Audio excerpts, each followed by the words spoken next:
grande amigo orgulhosamente apresenta Leis de Newton, um mapa da mina.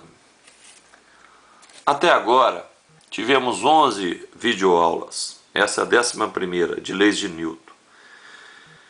Então não adianta pular para o mapa da mina, porque aqui nós vamos falar de uma maneira geral, não vamos detalhar nada. Precisamos de ter o conhecimento detalhado de cada passo para juntarmos tudo agora num conceito só.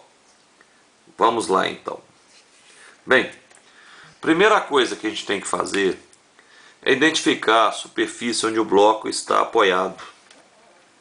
Nesse caso, uma superfície inclinada, nesse, uma horizontal. Então nós vamos pegar o corpo, no centro do corpo, fazer um pontinho e traçar duas linhas, uma paralela ao plano de apoio e uma perpendicular ao plano. Muito bem.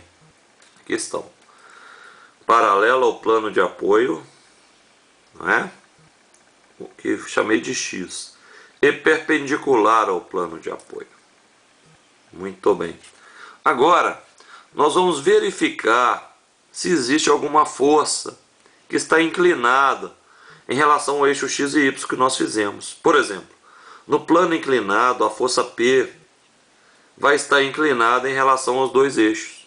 Então nós vamos, conforme vimos antes, decompor essa força e jogar as forças no eixo Y e no eixo X. Vamos obter PN e PT, não é? Muito bem. Nesse desenho aqui, também tem uma força inclinada em relação aos dois eixos. Também vou decompor as forças e achar a força X e força Y. Observe, sempre é o mesmo procedimento. Então, agora nós vamos isolar as forças que são perpendiculares à superfície de apoio. Ou seja, vamos trabalhar apenas com as forças que fazem 90 graus com onde o cara está apoiando. Então, no plano inclinado, eu vou ter o PN e a normal. Como só tenho duas, o PN vai ser a normal. Acabei de descobrir o valor da normal. Nesse outro caso, eu tenho um FY para baixo e o peso para baixo. Então, a normal vai ser o quê? Peso mais FY. Né? Ambas forças estão para baixo. Normal vai ser peso mais FY. Então observe, fizemos uma coisa de maior importância aqui, que foi descobrir a força normal. Se nós encontrarmos a normal errada, a força de atrito também vai estar errada. E aí o exercício vai estar todo errado. Muito bem. Encontrei a normal? Sim. Vou calcular o atrito estático máximo, que é o coeficiente de atrito estático vezes a normal. E vou calcular a força de atrito cinético, que é o coeficiente de atrito cinético vezes a normal. Muito bem. Repetindo. Força de atrito estático máxima é a maior força que eu posso aplicar no corpo na direção do movimento ou tendência de um movimento, que o corpo ainda vai permanecer em repouso. Tipo, se a força de atrito estático máximo der 15 newtons, eu posso ter uma força resultante na direção do possível movimento de até 15 newtons, que o bloco vai continuar em repouso. Mas, se a força for superior a 15 newtons, o bloco vai se movimentar. E se ele se movimentar, o atrito vai ser sempre o cinético. Independente do valor da resultante, se o bloco estiver se movimentando, o atrito é o atrito cinético e tem o seu valor fixo. Muito bem. Agora nós vamos fazer o seguinte.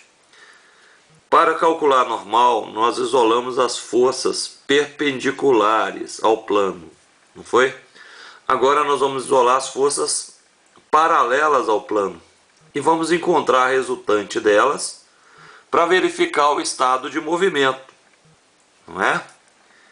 Ok. Já falamos, se a força resultante na direção do movimento for maior que o estático máximo, ele se movimenta. Se for menor, o bloco fica em repouso.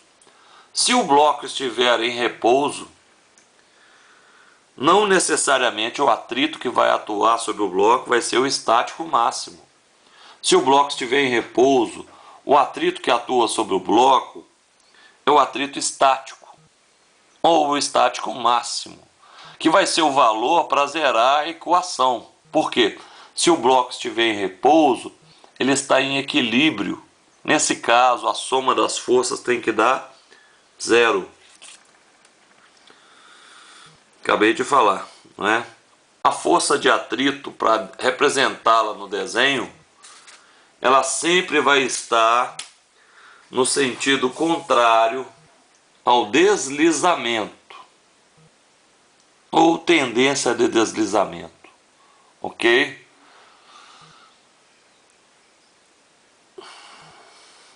Agora, para calcularmos a aceleração, não podemos usar a força resultante que nós usamos para definir se o bloco está em movimento ou não.